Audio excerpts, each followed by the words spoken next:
few years ago, I got back in touch with an old friend of mine. Phil had always been a bit of a visionary. He could make anything sound convincing. So, when he suggested I move down to Oklahoma City to work with him at his startup, there was no way I'd say no. The business plan seemed solid, and he'd already laid the groundwork.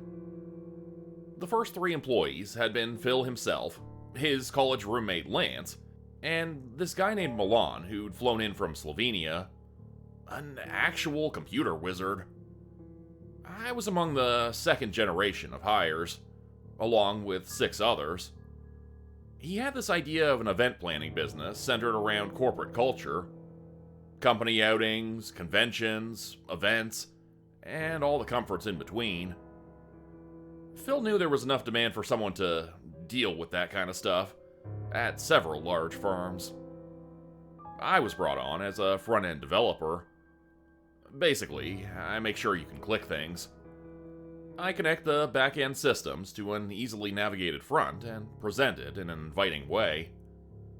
I've got a background in user experience, HCI, and various evaluation processes.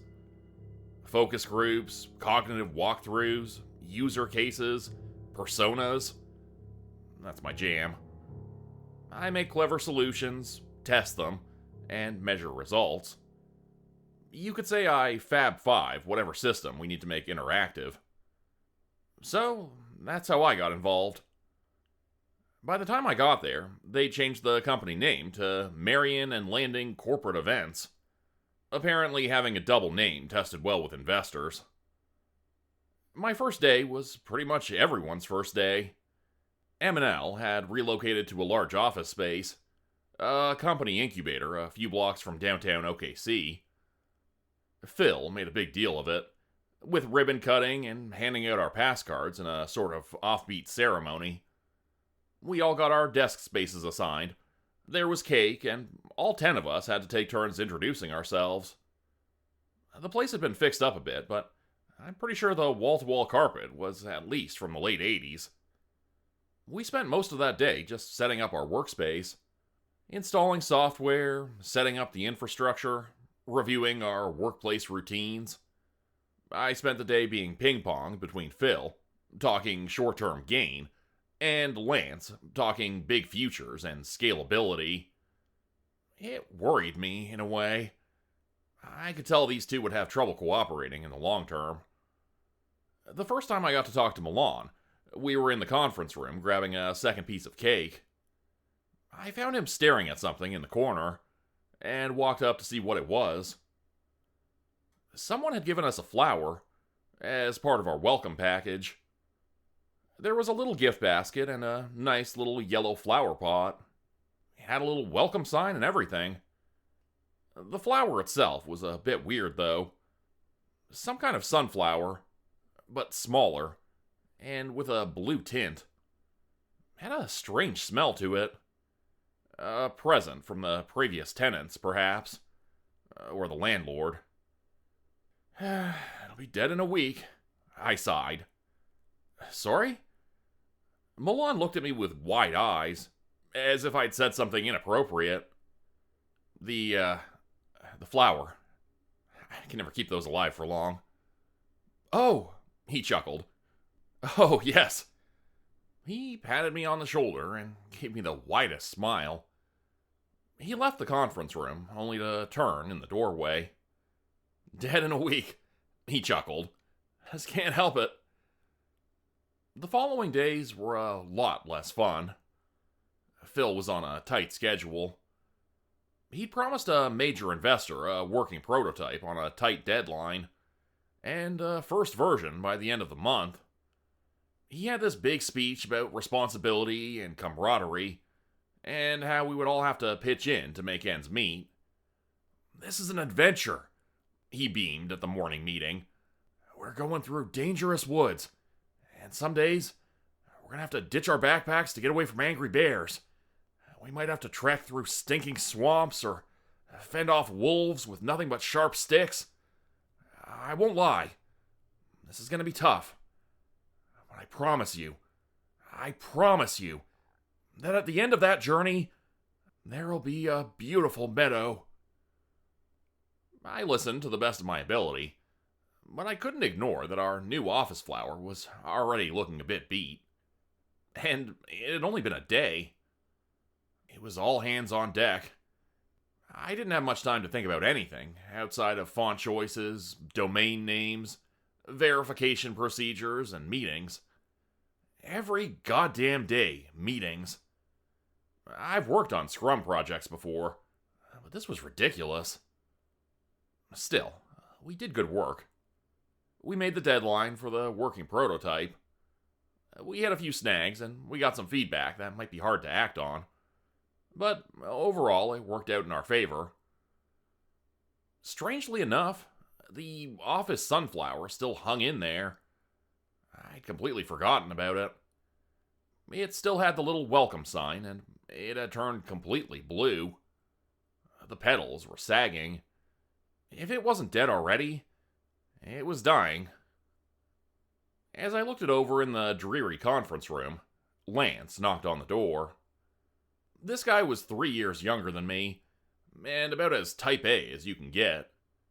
Vicious go-getter and visionary, whose family had deep enough pockets for him to afford failure.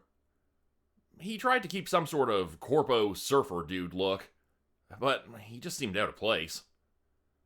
He walked in, noticing me looking over the office flower. Without a word, he walked over to it and picked it up. A few petals tumbled to the ground. "Poor thing," he said. "You think it'll make it?"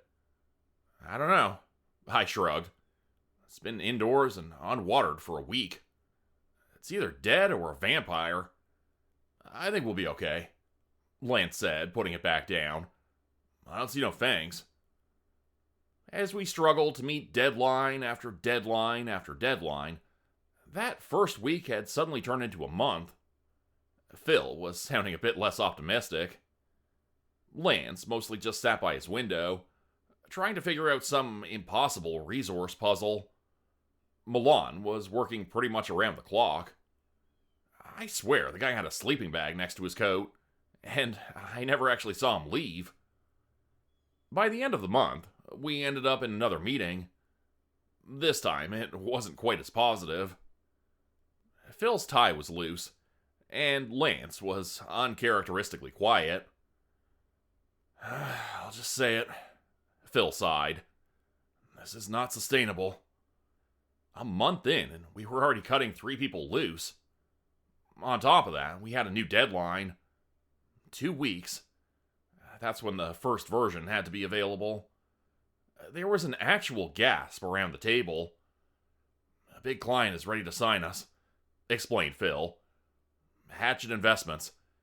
We're talking long-term contracts, but they have other options. And if we can't get this up and running by then, they're dropping us. If this company is going to survive, we have to look forward. Always forward." I was mentally checked out. The amount of work we could expect was staggering, and just thinking about the upcoming late nights drained me.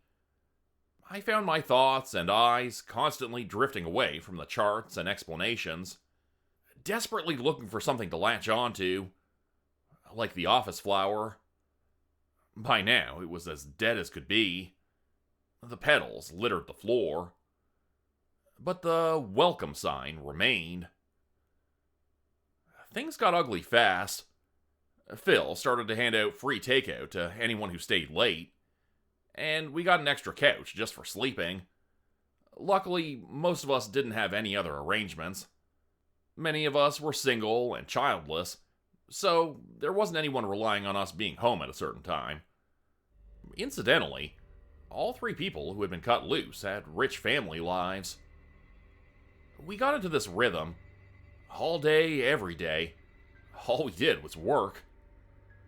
At one point, I saw Milan washing himself with a sponge in the communal kitchen. Lance was handing out company t-shirts for those who hadn't showered. Takeout boxes were piling up. Still, we soldiered on. We trusted Phil, and his vision that there'd be a green pasture past the brambles. But man, those some deep brambles. Hey man, are you okay? The voice hit me out of nowhere. I snapped out of a daze and found myself looking at a man. I was standing in the hallway, holding the door open to a stranger. I'm here for the quality assurance position, he said. Is Lance in? Yeah, sure, I said. He's around. Of course he was. We all were. I invited the young man in, but found myself confused. I was second-guessing myself. My phone had long since run out of battery, and I hadn't even considered charging it. I looked at the young man, who kept shifting his eyes at me. Excuse me, but my phone is broken. It's the 15th, right? I asked. 18th, he answered. Surprised to see you guys working on Saturdays. So was I. I thought it was a Wednesday. I walked up to Phil, who was half asleep at his desk. I saw Lance invite the young man into the conference room, right across from the dead office flower. No one had had time to clean it up. I'm gonna head home, I said. Get a fresh pair. Shower. Have some fruit. Yeah, you do that, mumbled Phil as he shifted in his seat. His face was stuck to his keyboard, leaving deep marks on his chin. Get back soon. Just a few hours. I yawned. Oh, I'll get the presentation done by the morning meeting. No slacking. None. I headed out the door, but as soon as I stepped out, I had this violent coughing attack. It felt like I tried to inhale a handful of needles, as tiny pricks of pain invaded my throat. I leaned against the wall, gasping for air. I don't suffer from allergies or asthma, but I can imagine this being something similar. For a moment, it just felt like I was dying, like my body was rejecting something foreign. I scrambled back into the office as my coworkers stared daggers at me. I downed 3 glasses of tap water and hunched over the kitchen sink. The pain subsided. A brief calm settled in my chest as the sound of my heartbeat turned down from a banging assault rifle to a soft, steady drum. I figured I might as well get back to work. But it wasn't that simple. By the time I got back to my desk, I looked around. It occurred to me that pretty much no one was working anymore. Milan was half asleep on the couch, swiping on Tinder. Phil was fast asleep at his desk. My other 3 colleagues were either browsing social media or blankly staring out the window, wrapped in a blanket. At some point, we'd all just stopped. We were just living there. The young man that Lance had interviewed hurried out of the conference room. I could see Lance leaning back in his chair, taking a sitting nap. Had he fallen asleep during the interview? I hurried to catch up to the young man, waving him down by the entrance. Excuse me, I said. Everything okay in there? I'm sorry, but I can't work in this environment. That guy's clearly on drugs. Half of you seem to be having a mental breakdown, and... The young man stammered, waving his arms around. And the smell! I'm not just talking about pizza boxes, man. It's something in the walls. Like old bread or something. Can't you smell it? The pizza boxes, sure, but... I took a few deep breaths. No biggie. A bit dusty, but that was it. I just looked at him and shrugged. Y'all got problems, he said, shaking his head. Good luck. I got back to my desk and placed my hand on my comfortable office chair. I could just plop back down and try to get the presentation done. But had I already given up on going home? That was fast. I decided to try again. I buttoned up my jacket, took another sip of water, and walked out the door. I made it 20 steps. That sharp pain came back to my throat, spreading like a burning centipede all the way down my diaphragm. It was this black, all-consuming pain. Blinding, violent, medical condition kind of pain. I just lay there, gasping for air. I couldn't move. My eyes were watering, and I could feel tension building in my head. My chest was caving in on itself as my body turned over every nook and cranny, looking for oxygen. All I'd done was walk out the door, and now I lay dying in the corridor. My vision was just a pin, a speck of light. But gradually, I could feel the coil loosening over my chest. I was being moved. An eternity later, I found myself on the sleeping couch, being gently slapped awake. Milan looked down at me, trying to force that wide smile back. It didn't work. It didn't look genuine against those sunken, exhausted eyes. "Pushed too hard," he nodded. "Dead in a week." "Dead in a week," I agreed. He chuckled, patted me on the shoulder, and wandered off. I stayed there, trying to figure out what was happening. Once the chest pain subsided and my throat cleared, I decided to test this further. So, it turns out, I physically couldn't leave the office. It wasn't a matter of distance, but time. The longer I was out of the office, the worse I got. Even a single step outside the door, and I began feeling symptoms of asphyxiation. But it seemed like I was the only one who cared. Everyone else was either asleep or just lounging. I tried talking to Milan again, but he didn't seem to understand. I tried waking Phil, but he just dismissed me. Lance was leaning back in his chair, mouth wide open and snoring loudly in the conference room. Still, I had to try something. Conference room was my best bet. "Excuse me," I said, sitting down across from Lance. "I need to talk to you." His head came up with a yawn. He cleared his eyes, scratched his stubble, and looked at me with honest confusion. "There's something wrong here," I said. We're sick." "Sure, yeah." Lance leaned over into the corner of the room and picked up the yellow flower pot. The wilted sunflower barely held on. "We gotta call someone. Poison control or someone."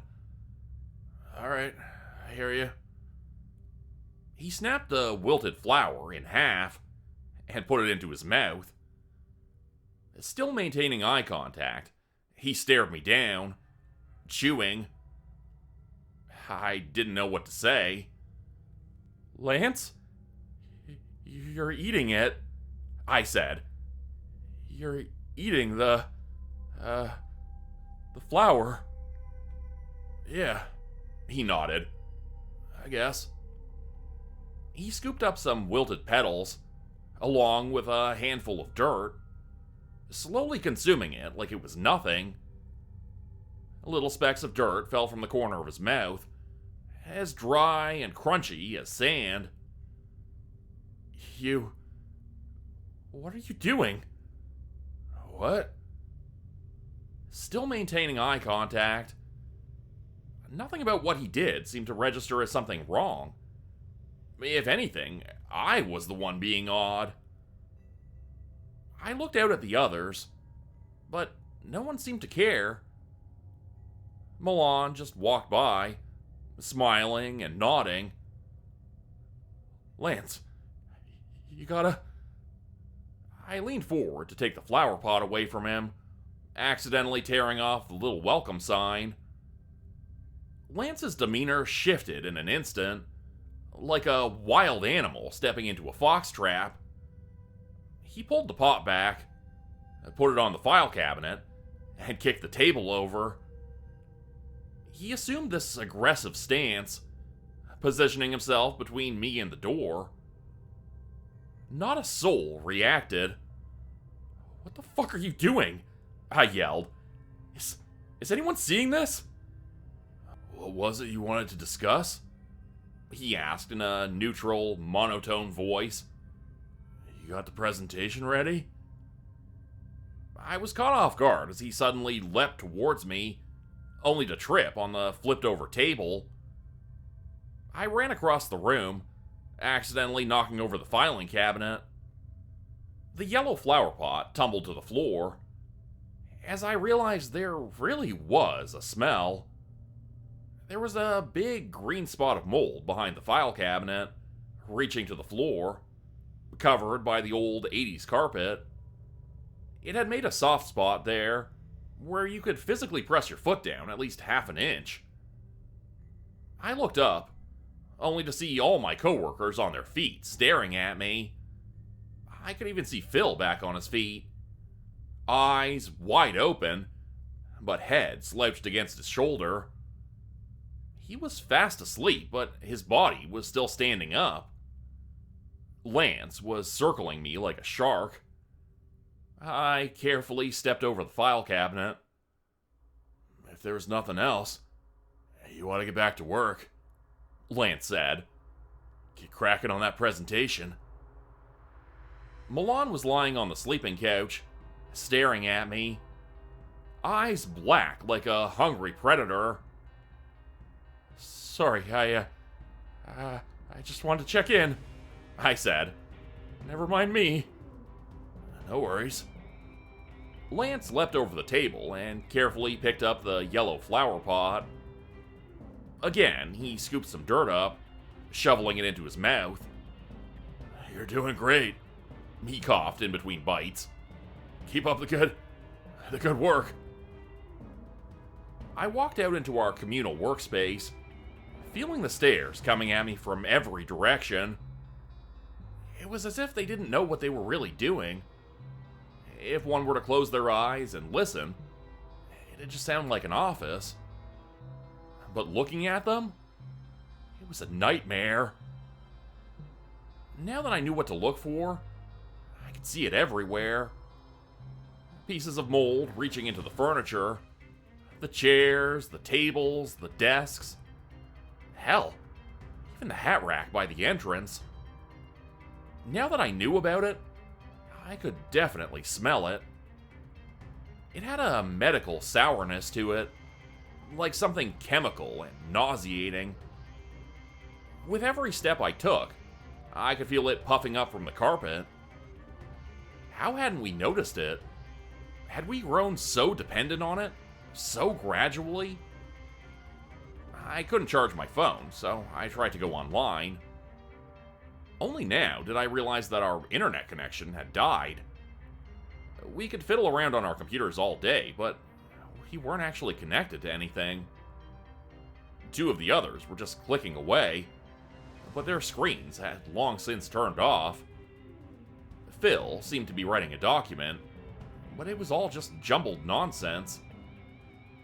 That got me thinking. Milan had been swiping on Tinder. Did he have a connection? I walked over to him, only to see him swiping his fingers against a blank screen. He looked up at me with tired eyes, giving me a forced smile. "Dead in a week," he nodded. "Yes?" "Yes, Milan. In a week."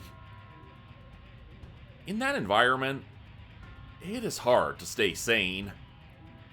I lost track of time over and over again. There were no deadlines to meet, no meetings, no phone calls. We all just assumed we were constantly in between work. At one point, as I headed to the bathroom, I realized it had been 2 days since the young man knocked on our door. All we did was drink water and hallucinate. At one point, I woke up thinking everything was fine. It took a whiff of that mold to come crashing back to reality. Phil had started eating the cardboard from the old pizza boxes. Milan was obsessively drinking water like his life depended on it. I hadn't even seen Lance in a couple days. Our other coworkers were either making out like it was the end of the world, or squirming against the carpet like dogs rubbing their backs. With what little clarity I had, I tried to do something. I tried putting up a help sign in the window, but I couldn't find a working pen. Someone had used most of our markers to draw on the bathroom walls. I tried throwing a monitor out the window, but the others just grabbed me and pulled me down to the floor, and I blacked out from the mold smell. The windows were shut, but even if they weren't, there was no way I'd survive a 3-story fall into solid asphalt. Every deadline had come and gone. We were barely even speaking. We just sort of grunted, surviving like locusts. One guy in the corner was severely ill. He could barely breathe. Phil was picking insects out of the carpet like a chimpanzee. Milan was eating his own hair. And still, Lance was nowhere to be seen. That morning, as I wandered about in a daze, I decided to try. That was literally my entire thought. To try. I opened the broom closet, only to find Lance. He had curled up in a fetal position and died. There were little sunflower sprouts growing out of his ears, nails, and face. His skin was cracking like dry dirt, and little black insects crawled across his empty eyes. He'd been dead for a while. A long while. Maybe a week. I grabbed a hammer. I had to try. I walked out of the kitchen and lumbered towards the front door. As soon as I got near it, the others got up. They would try to stop me. Milan, still trying to smile, came up to me. I had to remember to try. Just try. I smacked him across the cheek with my hammer, and he collapsed to the floor. The others started running. Phil lurched forward like a primate, grunting and yelling. The other two followed suit, brandishing keyboards like clubs. I opened the front door and felt that sharp pain immediately. It was like willingly stepping into a furnace. Try, try, try. I felt hands grabbing at me, desperately trying to pull me back. I kept hitting them, over and over, breaking fingers, hands, elbows, noses. Don't be late, mumbled Phil. The review. You're on for 9 o'clock. On your desk in an hour. And then Milan looked up at me from the floor, his forced smile missing a tooth. Dead. In a week. Finally, as my crusty M&L company t-shirt failed me, I stumbled into the hallway. I just ran. I ran forward, and they refused to follow. Like animals recoiling from flame, they retreated. I heard their screams as my deteriorating body forced its way down the hallway, past the company logo, past the emergency exit plan, past the fire extinguisher. There was no air anymore. Just crippling pain. My left leg gave out, and I kept hobbling forward, leaning against the wall. I felt the cool concrete against my skin, soothing the burning pain inside. As I rounded the corner, I collapsed, tumbling down the stairs. something snapped in my shoulder, and my foot turned the wrong way. I was stuck, like a rock on the ocean floor. The last thing I saw before my vision faded was someone dressed in green. And the last thing I heard was a gasp. And then, nothing. I was rescued by a cleaning lady doing her rounds. I was clinically dead for about 20 seconds, but they brought me back and put me on a ventilator. They described it as a severe anaphylactic shock. Could have put me in a coma. I saw it on the news. Some of it. The version they wanted us to see. They called it severe carbon poisoning because of a failed ventilation inspection. I watched the news segment where they rolled a black body bag out. I could see it was contorted. There were interviews with the building owner, various health inspectors, and even a few political figures. Our main investor, the Hatchet Group, was appalled. They had been paying us as part of a contract to develop our platform, but agreed that they noticed complications. Still, I thought it was strange that they didn't mention sending a single person to inspect us or hold a meeting. Officially, there'd been a misunderstanding with the independent contractor who was supposed to do an inspection before we moved in. They had already gone bankrupt, so there was no accountability. Administrative oversight at worst. About a month later, the entire building was scheduled for demolition. Not a single word of mold or fungus. Phil ended up with a serious tracheal infection that cost him his voice. Milan had some sort of infected stomach ulcer and had to be put on an IV. Last thing I heard of him was that he was still in a wheelchair. Still coding, though. The other two? They seemingly disappeared off the face of the earth. They were kept out of the papers and were only briefly seen on the news segment. I think one of them moved to Minnesota. The other? I don't know. This was a few years ago, and I've only recently started to remember things more clearly. It's like a fog slowly lifting from my mind. I moved back to my hometown of Juniper to get away from all this. Got a job as a part-time teacher. I want this as a sort of record, in case something were to happen to me. Because I recently found a strange blue plant growing in my backyard, and I have this dreadful feeling in the pit of my stomach that I might be dead in a week. Become a channel member today for early access, bonus videos, and special emojis only available to members. Check out the description below or click the join button for more info. If you'd like another way to help support the channel, please consider joining my Patreon page at patreon.com/JordanGroupHorror. As a patron, you'll get access to bonus videos and content. You'll be credited at the end of every video going forward, and if you decide to stay for 3 months, I'll name a character after you which will be featured in a Hollow's End story.